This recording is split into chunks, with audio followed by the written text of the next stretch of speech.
siempre construir el conocimiento desde el conocimiento de ustedes y nuestro. Acá yo repitiendo sola en este silencio, la verdad no me gusta ni me parece lo más productivo, pero bueno, es lo que hay. La idea es que a esta base teórica que hoy vamos a tener, podamos después armar talleres para poner en práctica estos conocimientos teóricos, ¿sí? Bueno, con respecto al tema de hoy, elegimos crecimiento, perdón. Dentro de los objetivos, que obviamente está acercarles conocimientos básicos de lo que es el crecimiento, de la importancia. El objetivo principal mío es que ustedes le den, como pediatras, como futuros pediatras, o casi pediatras algunos, que ya están por terminar, le den la importancia que merece el crecimiento. O sea, uno como pediatra tiene el principal objetivo es pregonar y es proteger la salud de un chico, si lo hablamos en líneas generales, y en realidad el principal objetivo para que un chico tenga salud es que tenga un buen crecimiento y un buen desarrollo. Entonces, mi principal objetivo es que ustedes entiendan la importancia que tiene, y esto va para más allá del tema de hoy, sino cuando vean un chico en una sala que entre por una patología totalmente diferente, ustedes se pregunten, pero aparte de que haya entrado por, no sé, una crisis broncoobstructiva, ¿está creciendo bien este chico? Lo voy a evaluar, no a ojo, lo voy a evaluar como corresponde, con los datos teóricos que tengo como para poder hacer una correcta evaluación del crecimiento. Esperen que no sé por qué no me pasa la diapositiva.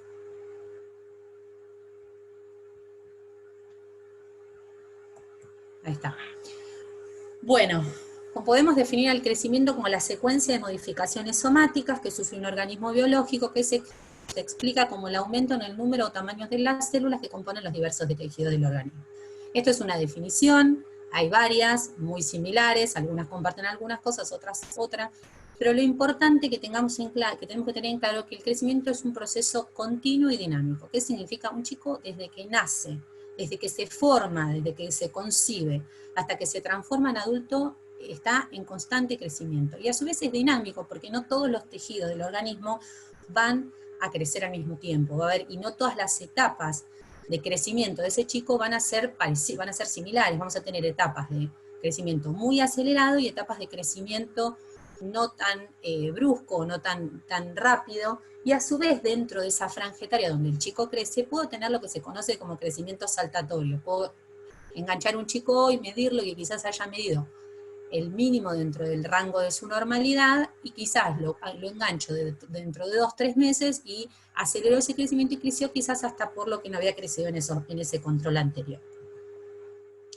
Dentro de este crecimiento tenemos que tener en claro que existen dos grandes etapas.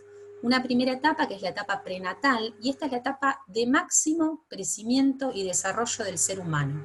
O sea, desde que se concibe hasta que nace, es la etapa de máximo crecimiento que podemos encontrar en el niño. Y la etapa postnatal, que a su vez se van a dividir en 3 fases. Una primera fase, que le podemos llamar infancia temprana, que es desde que nace hasta los 2, algunos dicen 3 años, en donde hay una etapa de crecimiento muy acelerado, y es una etapa crítica, porque la alteración que se produzca en esta etapa, si uno no la pesquisa tempranamente, puede dejar impactación para toda la vida. Y esta etapa justamente es lo que hoy la bibliografía, la van a leer en muchos lados, lo que se conoce como el concepto DOHAD, que habla del desarrollo temprano del estado de salud de enfermedad de las personas. O sea, el embarazo y los 2 primeros años de vida son condicionantes del estado de salud, enfermedad de una persona para toda la vida. Entonces, tenemos esta gran responsabilidad de proteger esas etapas y de pesquisar tempranamente cualquier trastorno o desviación de ese crecimiento. Posteriormente a esta primera etapa viene la etapa de la niñez, que sería entre los 2-3 años hasta los 9 años, que acá es la etapa de menor crecimiento de un niño. Es el momento de que la velocidad de crecimiento es la más lenta, pero ojo que es una etapa crítica, porque si nosotros pasa desapercibida, es una etapa donde los padres confían, los ven que andan bien y quizás hasta no concurren al consultorio, quizás lo enganchamos una vez cada 1 año, una vez cada 2 años, y es justamente ahí donde nosotros, si encontramos alguna alteración, por más mínima que sea, nos debe alarmar y debemos actuar de inmediato.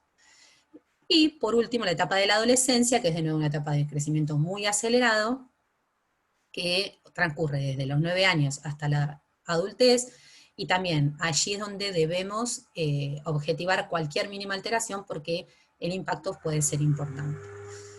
Bien, en todas estas etapas se crean oportunidades para que el individuo pueda expresar su potencial genético y el cual puede ser modificado por el ambiente. Esto es un cambio que se produjo hace ya varios años, ahora una década, en donde la Organización Mundial de la Salud comprobó que en realidad el crecimiento de un chico no dependía solo de la genética que le otorgara su padre y su madre, sino que era el condicionante más importante en el medio ambiente. Es lo que se conoce como epigenética, o sea, cómo el ambiente puede modificar la expresión de los genes que el paciente presenta.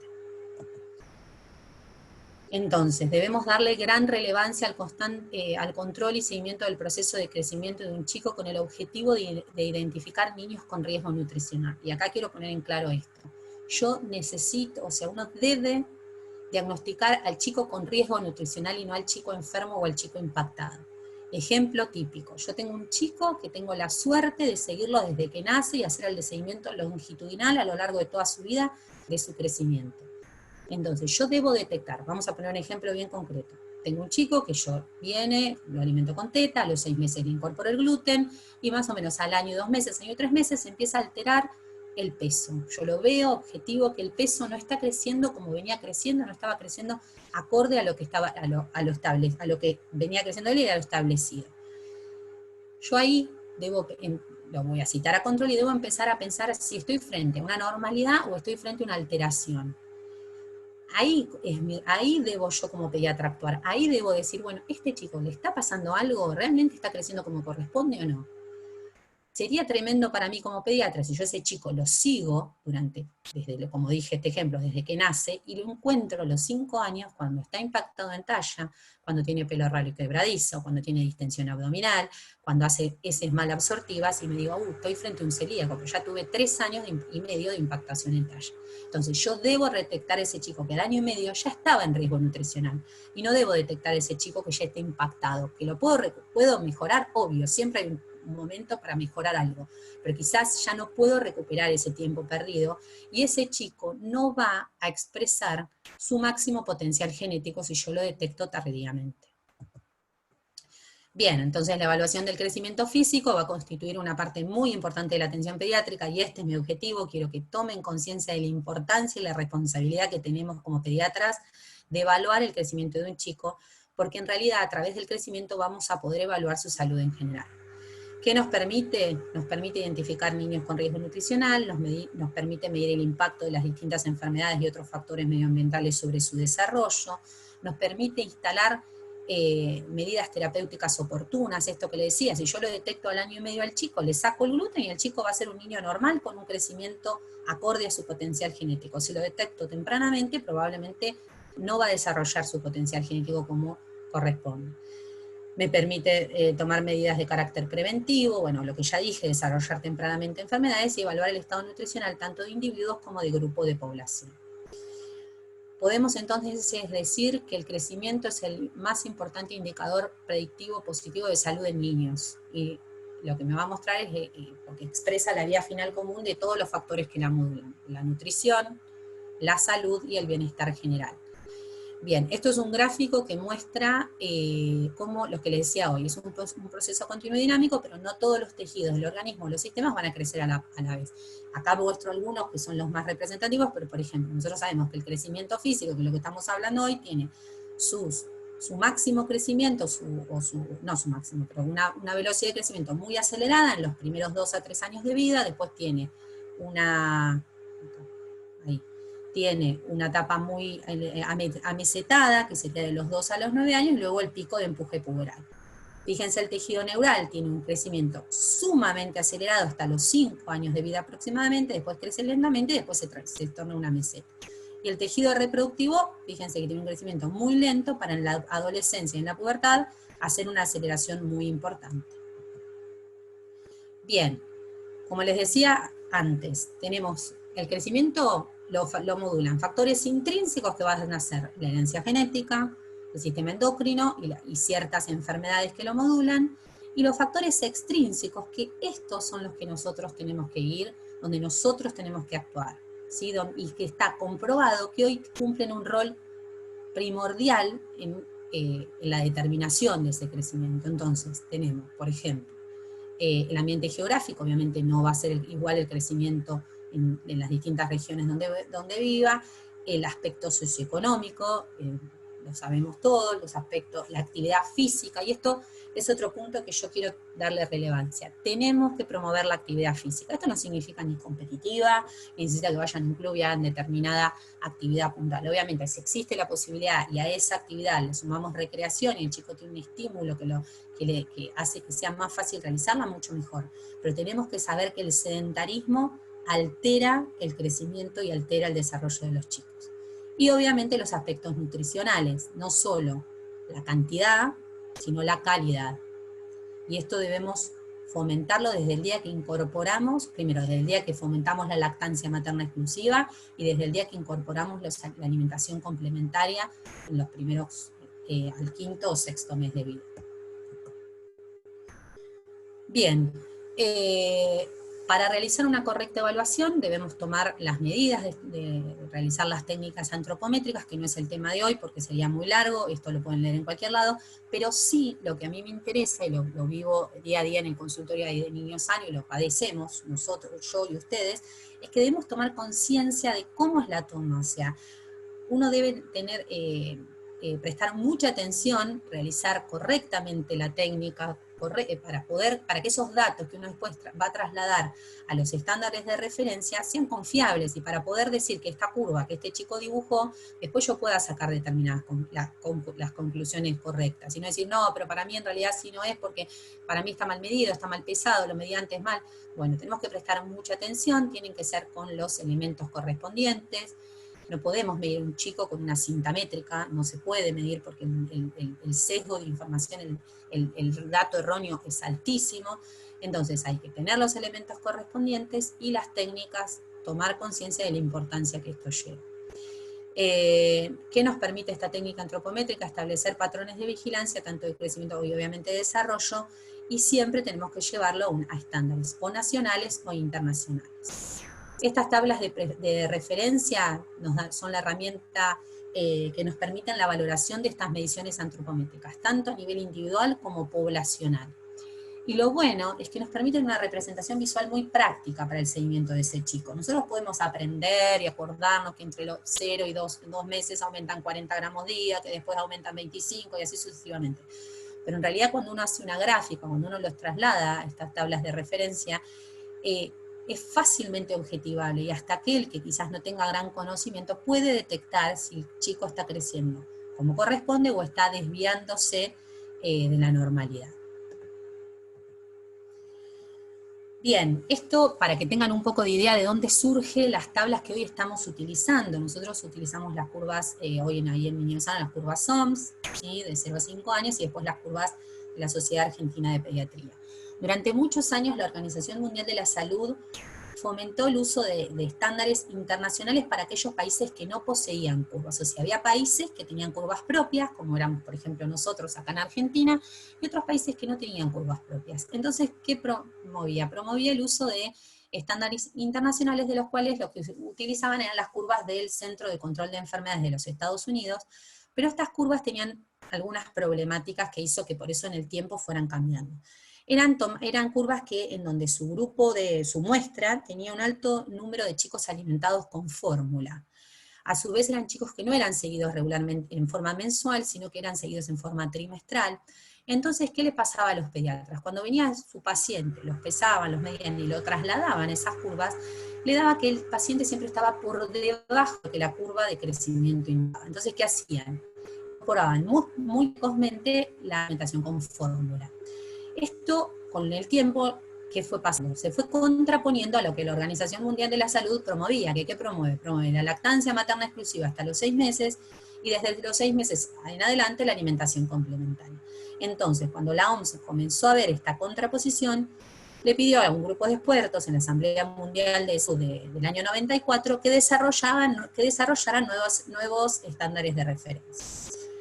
Y así en el 2006, esperen que me quiero ir acá, en el 2006, no, me fue a la mierda, se lograron incorporar las curvas OMS, ¿sí? ¿Dónde está? Acá. Las curvas OMS son curvas que se utilizaron y se realizaron con un estudio multicéntrico que duró desde el año 1997 al 2003, con una muestra de 8.300, casi 8.400 chicos, ¿sí? ¿Y qué decía la OMS? Que veía que en realidad el crecimiento ya no era tan independiente de la nutrición, que la nutrición era un condicionante sumamente importante, hasta quizás más importante que el factor genético. Entonces realizaron este estudio en donde tomaron chicos de distintas áreas geográficas totalmente diferentes. Fíjense que ahí está, de Pelotas, Brasil, de San Francisco, de Estados Unidos, de Oslo, de Noruega, de Accra, de Ghana, de Nueva Delhi, de India, y de Muscat, de Omán. Eran chicos de término, no eran de pretérmino, los pretérminos están afuera, con madres sanas, con madres que tenían intención de amamantar y que se alimentaban con lactancia materna exclusiva, madres no fumadoras ni durante el embarazo ni durante la lactancia, y que tenían acceso a la salud. Es así que desarrollaron estas curvas, con este estudio, que son curvas prescriptivas. Nos dicen cómo debe crecer un chico, a diferencia de las curvas que utilizaba, por ejemplo, que son las curvas SAP, que son curvas descriptivas, que dicen cómo crece el niño, cómo debe crecer el niño en un determinado momento histórico. Entonces, la contraposición, a partir, del 2006, la OMS promovió el uso de estas curvas, y lo que nosotros hacemos quizás acá en Argentina es la utilización para los chicos de término de 0 a 5 años las curvas OMS, y para los pretérminos, para los chicos mayores de 5 años no existen todavía curvas OMS, se utilizan las curvas de la Sociedad Argentina de Pediatría, que fueron realizadas acá por un grupo de expertos, el grupo de Lejarrada, que se realizaron con grupos de chicos de distintas provincias, entre ellos un grupo de acá del hospital de la zona de Gonet, pero que también tenía esta problemática, no eran todos chicos alimentados con lactancia materna. Entonces sucedía que se contraponía quizás, o daba que los chicos alimentados con lactancia materna exclusiva quizás quedaban por debajo de los chicos, de las curvas que promovía la SAP. Bueno, acá les muestro dos curvas. Una es la curva SOMS, que lo que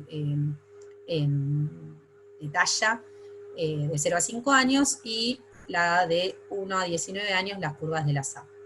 Si uno compara ambas curvas, lo que ve es que en los primeros 6 meses los niños SOMS tienen más peso que los nacionales, y desde los 6 meses a los 48 meses la situación se hace inversa.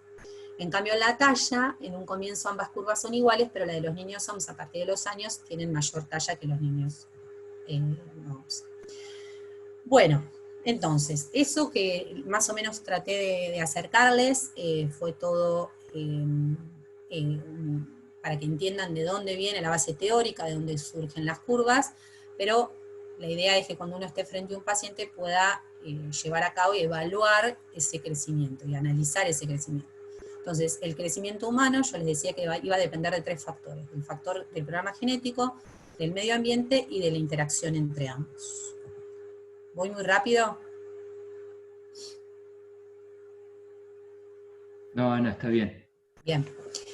Entonces, cuando nosotros tenemos que evaluar, nosotros viene a nuestro consultorio un chico donde yo lo peso, lo mido, charlo con la mamá y traslado todos esos datos que yo tengo a la curva, a la tabla de referencia, y realizo lo que se llama la curva de crecimiento. Siempre tengo que recabar y tener en cuenta puntos claves de información para poder interpretar. O sea, yo siempre le digo a ustedes cuando están allá en Niños Sanos, si hacemos una curva es para darle para hacer un diagnóstico, para interpretarla. Si yo traslado una curva y se la doy a la madre y se la guardo en la libreta y no hago nada, es preferible ni hacerla. Ojos que no ven, corazón que no siente, ¿sí? Entonces, ¿qué debo preguntarme primero? Primero que nada, cuando estoy frente a un chico y quiero evaluar su crecimiento, siempre tengo que preguntar, ¿qué peso y qué talla de nacimiento tiene ese chico? O sea, ¿qué me marca esto? Por un lado, el peso y la talla de nacimiento me marca qué condiciones intrauterinas tuvo ese chico, cómo la pasó dentro de la panza ese chico. Y muchas veces esas condiciones, al ser desfavorables, generan que un chico tenga un retraso del crecimiento intrauterino, que quizás lo condiciona para toda la vida. O sea, ¿puede un chico con un retraso del crecimiento intrauterino recanalizar y entrar dentro de la normalidad de los estándares de referencia? Sí, obviamente puede, pero puede que nunca pase eso y que también sea un chico que crece normalmente. Y por otro lado también es qué puedo pretender de este chico. Si yo tengo un chico que nació con un peso y una talla determinada, quizás logre acelerar el crecimiento, compensar y hasta llegar a Z-score 0 y estar en lo que podemos llamar la media, pero quizás nunca logre eso. Entonces yo no le puedo pedir más de lo que el chico le da. Una vez que evalúo el peso y la talla de nacimiento, o sea, a ver, ¿con qué nació este chico? ¿Cuánto puedo pretender? También tengo que preguntar qué talla tienen los padres. O sea, si yo tengo un padre de unos 65 y una madre de unos 54, y ¿puede medir un 80 mi paciente? Y poder puede, pero es poco probable. Siempre hablamos de probabilidad en la medicina. Es poco probable. Entonces, ¿cuánto puedo pretender para este chico? Porque hay padres que vienen y dicen, no, porque es el más chiquito de la fila, porque todos lo calan. Uno ve al padre y el padre mide unos 65. Entonces, es poco probable que ese chico vaya a ser de los más altos de la fila. Ahora, ojo, porque eso muchas veces nos confunde y hay enfermedades que no fueron diagnosticadas de los padres, que son diagnosticadas a punto de partida de los chicos. Ojo, no rotulemos a lo que es una talla baja familiar, porque como normal, porque puede que este chico en realidad haya tenido algún padre o una madre que no fue diagnosticado y que en realidad tengamos dos patologías, la del chico y la del padre. Bien, el punto que sigue es preguntarnos cómo fue la historia familiar de crecimiento de ese chico. O sea, cuando viene y estamos con esos chicos que crecen poco, que nos cuesta, que está dentro de lo normal, pero siempre ahí arañando la normalidad, y decirle, ¿cómo tenés idea? ¿Tu mamá te cuenta cómo creciste vos? ¿Tu suegra te dijo? ¿Cuándo te vino tu primera menstruación? O al papá, ¿a vos te fuiste desarrollando a la par de tus compañeros o vos eras el más chiquitito y todos tus compañeros ya estaban enormes, peludos, con olor a transpiración? Eso es sumamente importante porque eso ayuda también a ver el crecimiento que puede tener en nuestro paciente y que sea totalmente normal. Bien, una vez que nosotros, sobre todo cuando nosotros tenemos chicos que nos da duda de cómo viene creciendo, si nosotros tenemos curvas parejitas, en donde tenemos el peso en Z-score 0, la talla en Z-score 0, no vamos a ir a buscar una velocidad de crecimiento, pero en esos chicos que o vemos que aceleran mucho a una edad que no corresponde, o al revés, que desaceleran, debemos tomar la velocidad de crecimiento, debemos ver cómo crece mi paciente, tanto en peso como en talla, en el periodo de tiempo que yo lo estoy evaluando. Ahora más adelante vamos a hablar de la velocidad. Pero eso es lo que me marca la velocidad de crecimiento. ¿Cuánto creció entre esta fecha y esta fecha? Después la edad ósea, no todo paciente, porque a veces yo digo esto y después vienen todos con la radiografía de la muñeca izquierda. No todo paciente, la edad ósea, ¿qué me marca? Me marca la edad madurativa de un chico. Yo tengo un niño que está o enlenteciendo su velocidad de crecimiento o está por debajo de la normalidad, y digo, bueno, a ver, voy a ver si su edad madurativa es acorde a su edad cronológica. No siempre se pide, pero hay casos que es necesario y es patrimonio del pediatra, no del endocrinólogo. Nosotros debemos derivar a un endocrinólogo habiendo tomado todos los pasos iniciales que son nuestros, no es de él. Y por último, siempre debemos preguntar la historia de salud de enfermedad de un chico. Hay enfermedades banales y enfermedades que pueden condicionar el crecimiento de un chico. Entonces, a su vez también, a una madre le puede preguntar, ¿cómo creció tu hijo? Uy, no sé, perdí la libreta. Entonces, cuando uno cuando uno le pregunta a la madre, ¿tu hijo es sano? Y en realidad súper preocupada, nos empieza a tirar un montón de antecedentes y nosotros, este nene. Y cuando uno hace la curva de crecimiento, quizás a través de la curva de crecimiento puede objetivar que en realidad la enfermedad que tuvo no fue tan importante. O al revés, mamás que vienen y nos dicen, no, mirá, mi hijo lo veo bárbaro. Uno hace la curva de crecimiento y puede llevar a sacar conclusiones sobre ese estado de salud de enfermedad de ese chico.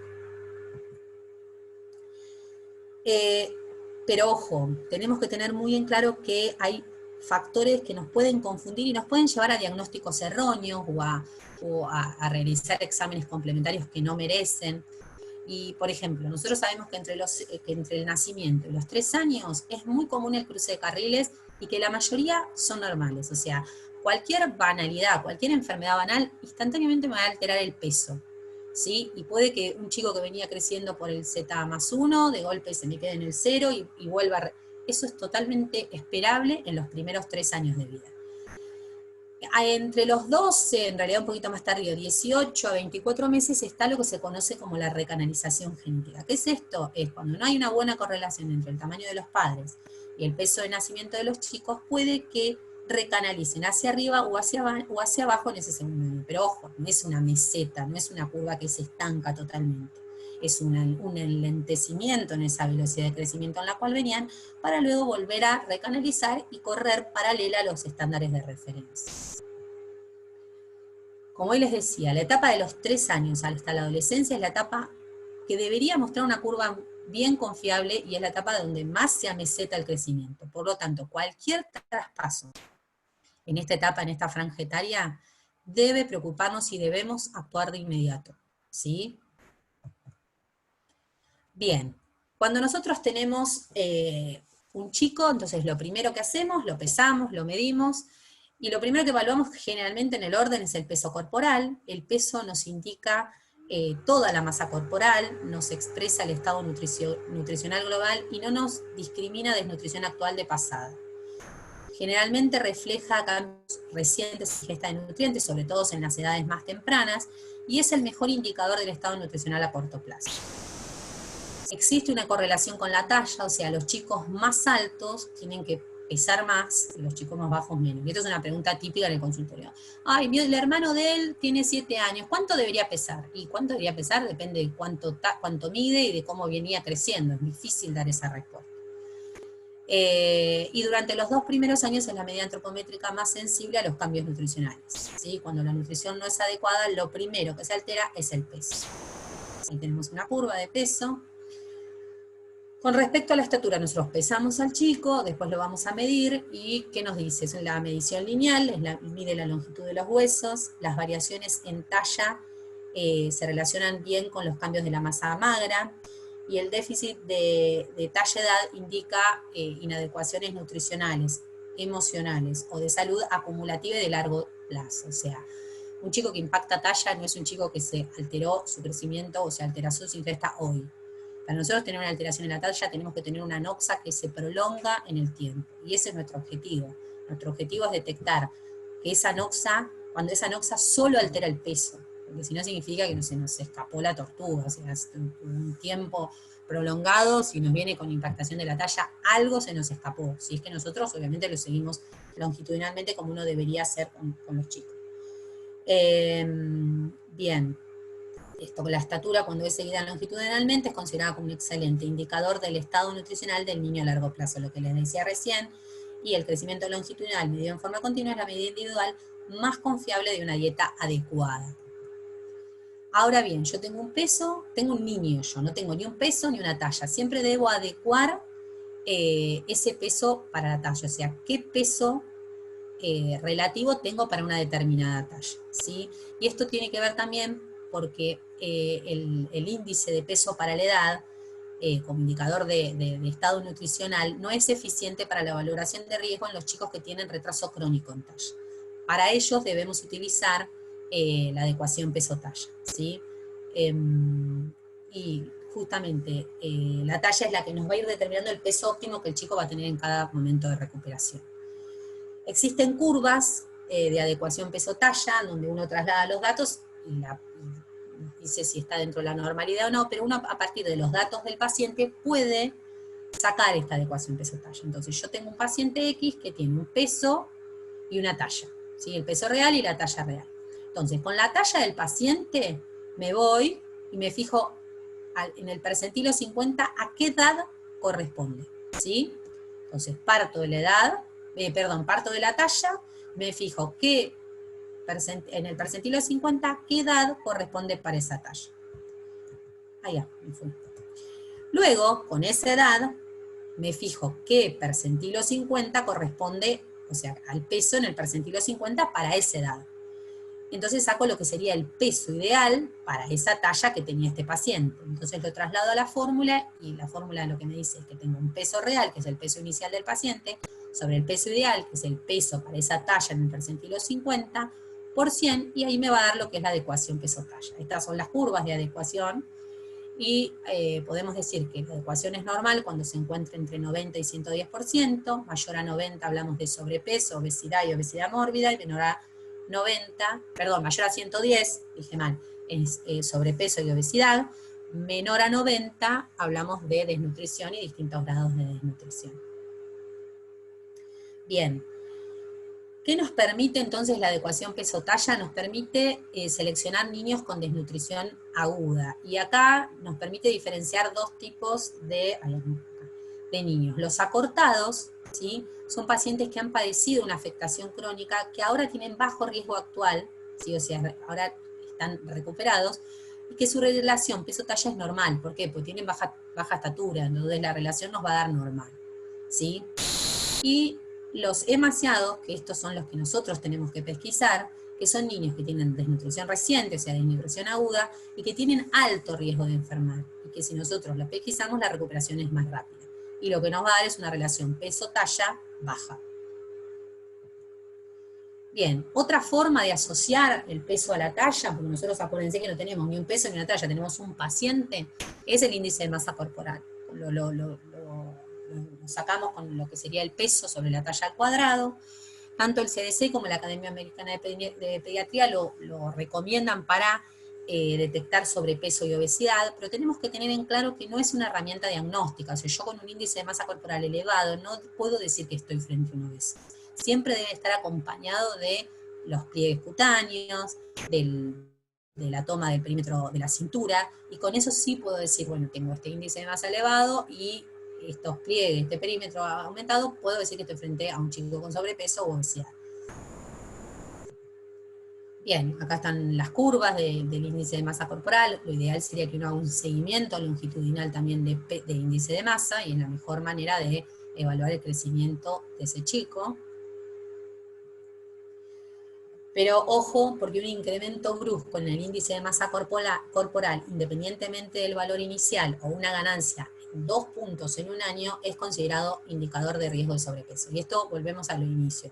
Yo debo detectar niños en riesgo nutricional.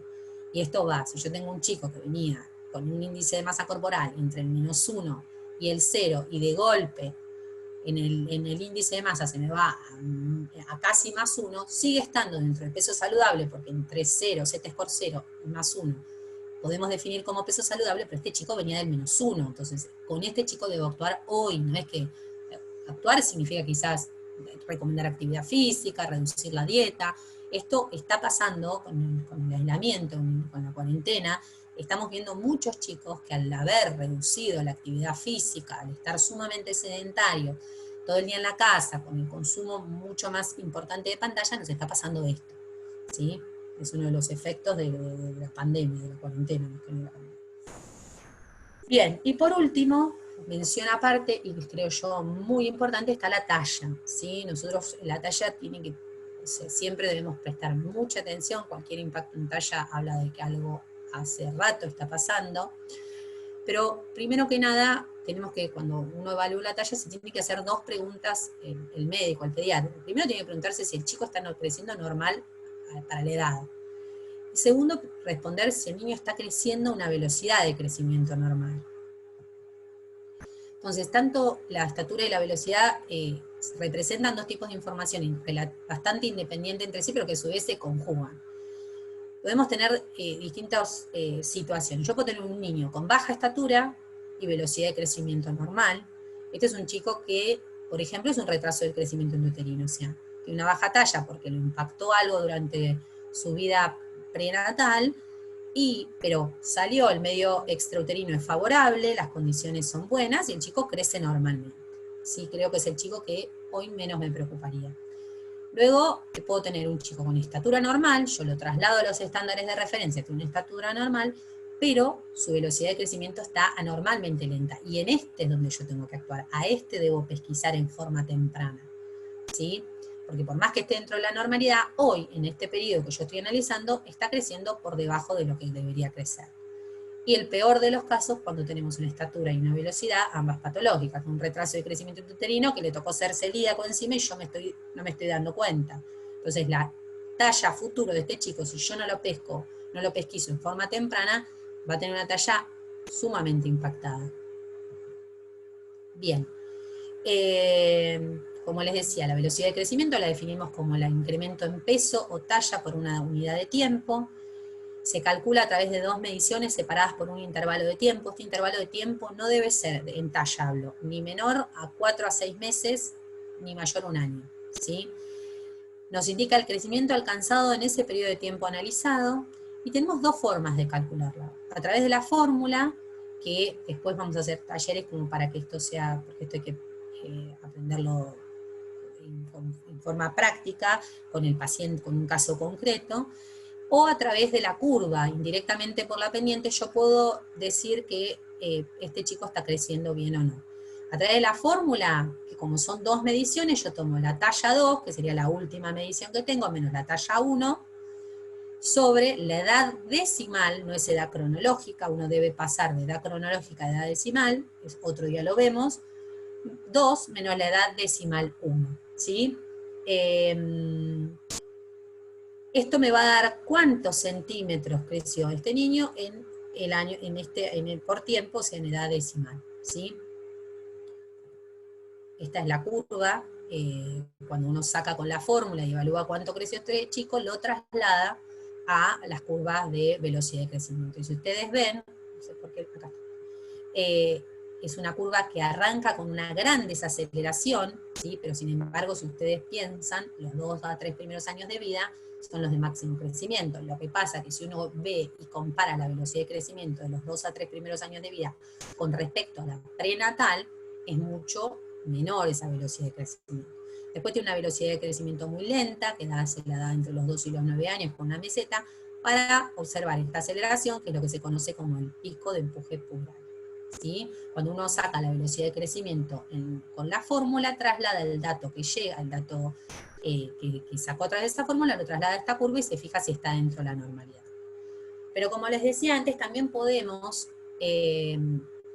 objetivar a través de la pendiente que dibuja la curva si el chico está creciendo bien o no. Y por ejemplo, acá tenemos este caso, ¿sí? El primer caso, si yo evalúo al chico, primero que nunca a un chico se lo evalúa con una toma, o sea, con un peso y una talla aislada. Siempre tienen que seguir un seguimiento longitudinal.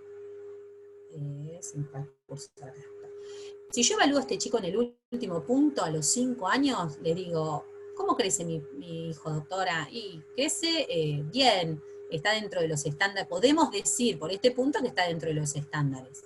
Así, si yo a este chico lo seguí longitudinalmente, yo hice negligencia, o sea, se me fue escapando un montón de datos que se fueron dando desde los 2 años. Fíjense, vamos al punto del medio. Si yo digo, a ver, este chico, el tercer punto, tengo un chico a los 4 años que está con una talla en el percentilo entre el 10 y el 25. Ahora, si yo lo comparo con los puntos previos, este chico tenía una talla que estaba por encima del 50, casi llegando al 75. Entonces, este chico ya, si yo lo detecto en el último punto, en el último punto, ya perdió 2 años de vida con una impactación que probablemente por la larga evolución que tenga, no recupere totalmente. Entonces, yo en este chico debí actuar acá, entre los 2 y los 3 años. Algo le está pasando a este chico que enlenteció a una edad que, como yo les dije, no debe haber cruce de carriles, enlenteció ferozmente su velocidad de crecimiento. Otro caso es el que está acá, el que sigue. Este caso, nosotros vemos, si yo mido al chico, o sea, le digo al padre, según el punto tercero o cuarto, o sea, los 2 últimos puntos, le digo, uy, sí, tu hijo es de los más altos, va a jugar al básquet, tiene re buen condiciones para hacer un deporte como el básquet, por ejemplo. Ahora, si yo a este chico lo evalúo, este chico ya a los 7 años hizo un cruce tremendo de carriles, y este chico a futuro creció en etapa precoz, se hizo una pubertad precoz probablemente, a una edad que no les correspondía, a futuro va a tener una talla menor a lo que su potencial genético le corresponde, y a su vez, yo este chico, es mi responsabilidad cuando pasa esto, y yo defino que puede ser una pubertad precoz, ir en busca de la causa de la pubertad precoz, ir en busca de un tumor, por ejemplo, que produce esta pubertad, ¿sí? Y el ejemplo, este otro ejemplo, tenemos de 2 nenas, este es el crecimiento, este que muestro acá es el del retraso del crecimiento intrauterino, que tiene una velocidad de crecimiento normal, fíjense que está paralela a los estándares de referencia, por debajo de los estándares, pero la chica crece parejo, como la curva, y dibuja una curva perfecta por debajo del percentilo 3. Distinto es este punto, que yo tengo una nena que tiene un retraso del crecimiento intrauterino y que encima enlenteció su curva, su velocidad de crecimiento. O sea, esta nena ya mismo la tengo que fijar, ya entre este punto y este punto debería haber actuado. Bien, por último, siempre tenemos que saber si un chico está creciendo acorde a sus padres, ¿sí? Siempre tenemos que ver si está expresando su potencial genético o no, ojo, siempre digo, con enfermedades que no fueron diagnosticadas de los padres, y entonces ahí es de lo que vamos a tomar, el blanco genético y el rango genético. Sobre el blanco, a los niños debemos masculinizar la talla de la madre, y a los varones y a las niñas feminizar la talla de los padres. A ese blanco genético le sumamos más, menos 8,5 y es lo que se conoce como rango genético. Y esta es una pregunta también de consultorio. ¿Cuánto va a medir mi hijo? Y bueno, es un rango enorme, porque piensen que un chico puede medir capaz que con 15 centímetros de diferencia lo que marca el rango. Pero bueno, es la manera de uno poder ver si está expresándose y está creciendo sobre la genética que sus padres le impusieron.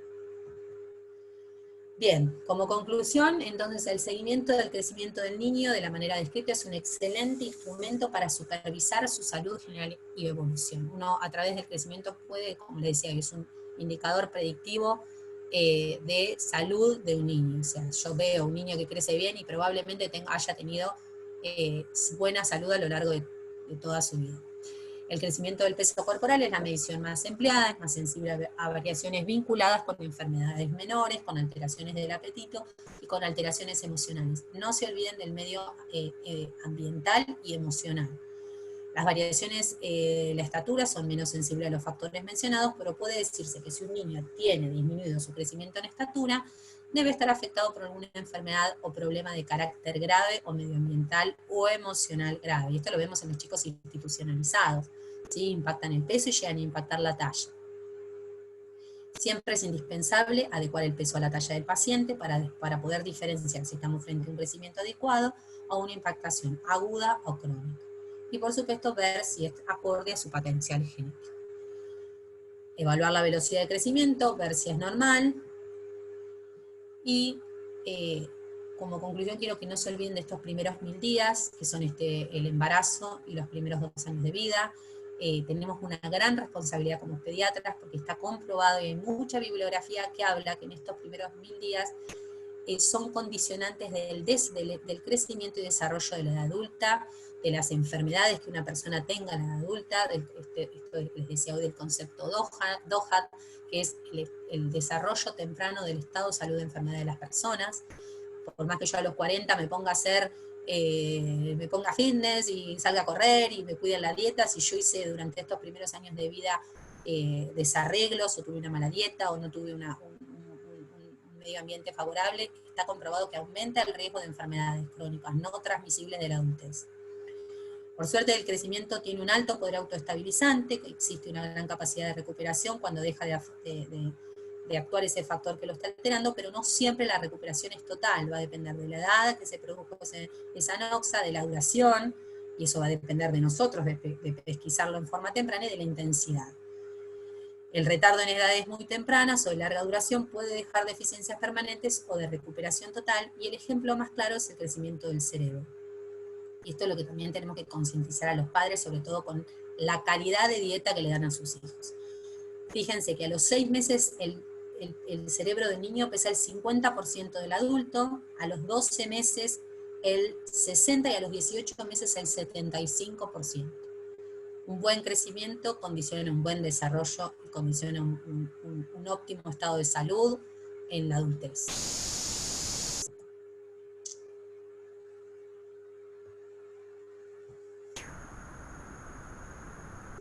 Bien, no sé si fui rápido, cómo fue la cosa.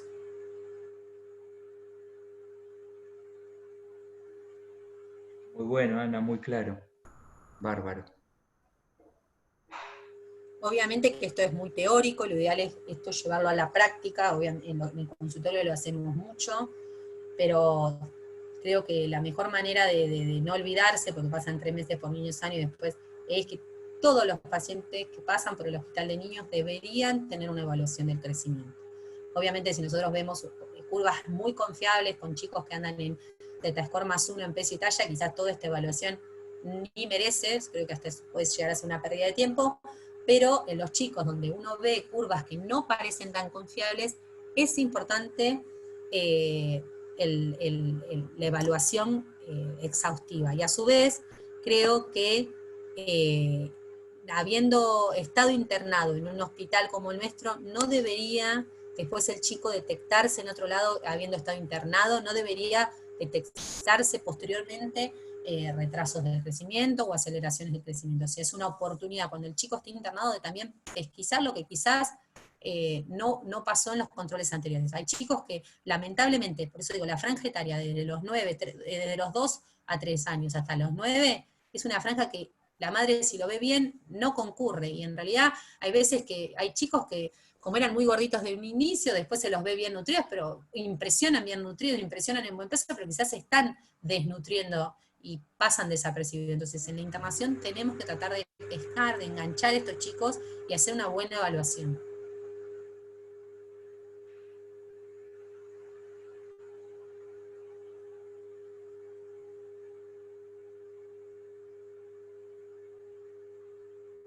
¿Alguna duda?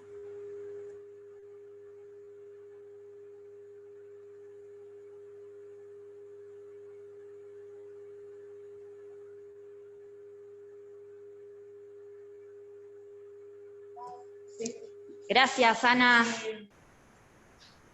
De nada. Estoy complicada con el micrófono desde jefatura, perdón. No, no pasa nada. Por eso... ¿Alguien quiere preguntar algo o estamos bien?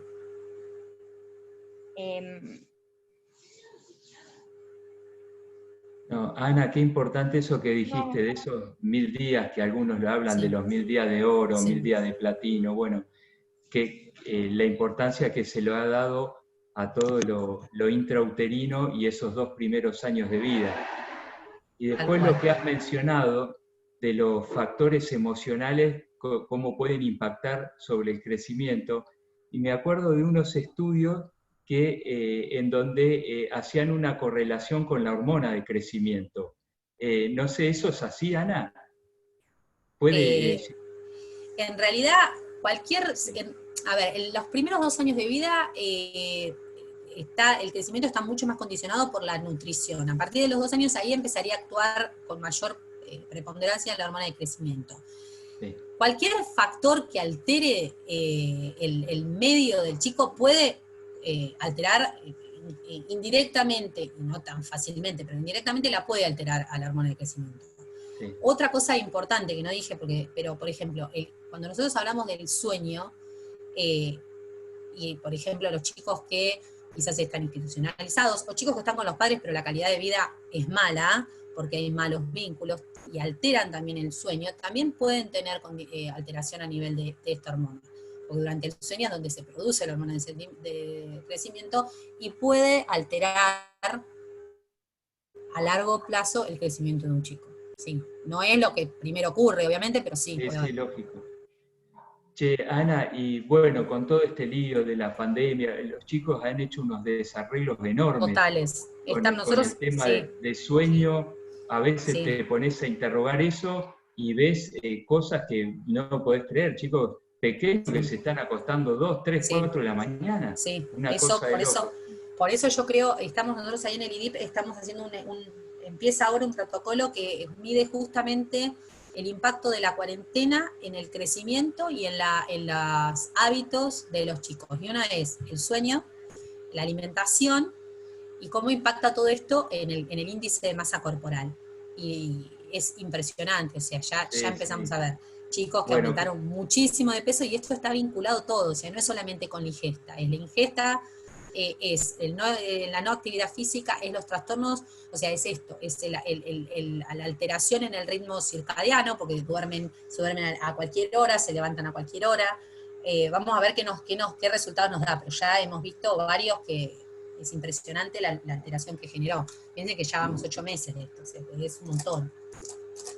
ahí los pediatras nos tenemos que involucrar en preguntarle a la gente y en darles consejos. A veces son pavadas, ¿no? Pero, qué sé yo, que el celular lo enchufen en otro lugar, cosas que los chicos, y en ordenarles un poco la vida, incluso adolescentes con problemas de salud ya, ¿eh? Sí, Y lo único que necesitaban era ordenarse un poco en sus hábitos, en el dormir, en el comer.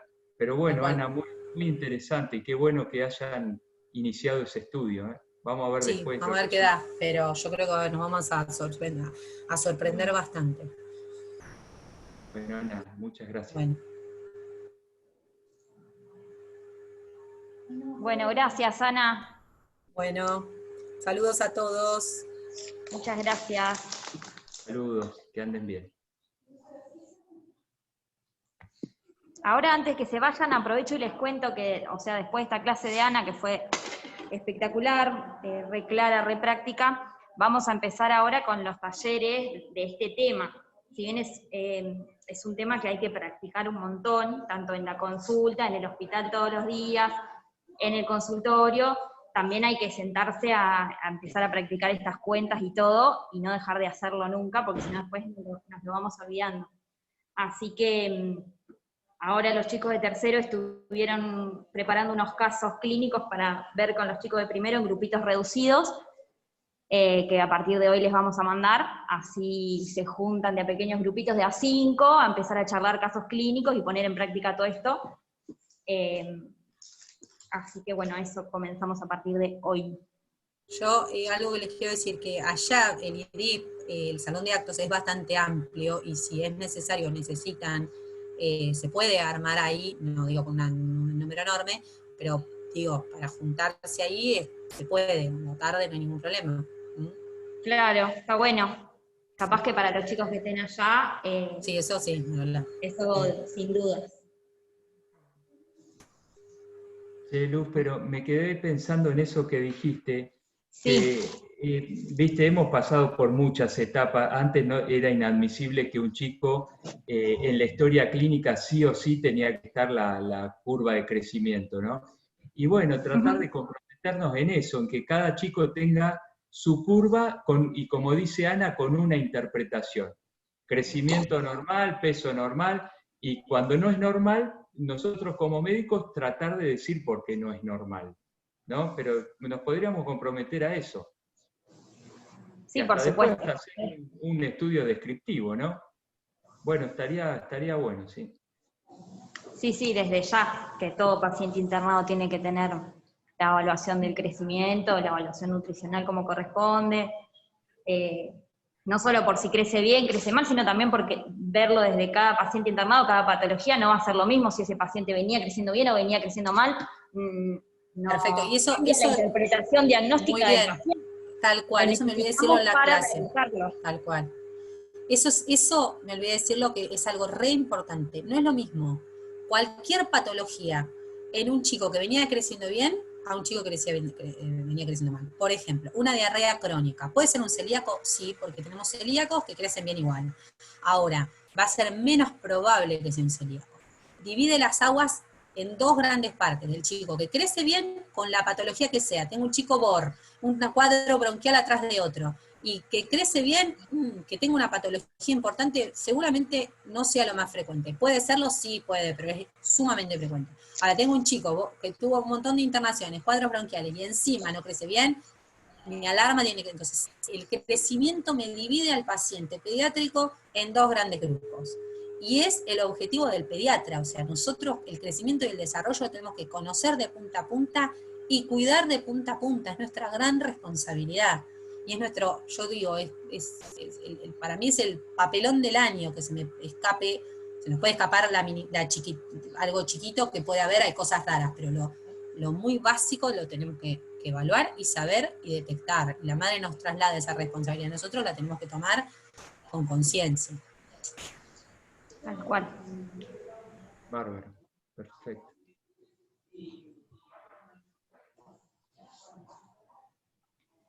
Bueno, nos vamos entonces, si ya está todo claro. Espectacular. Un saludo a todos. Adiós. Chau. Gracias. Chau.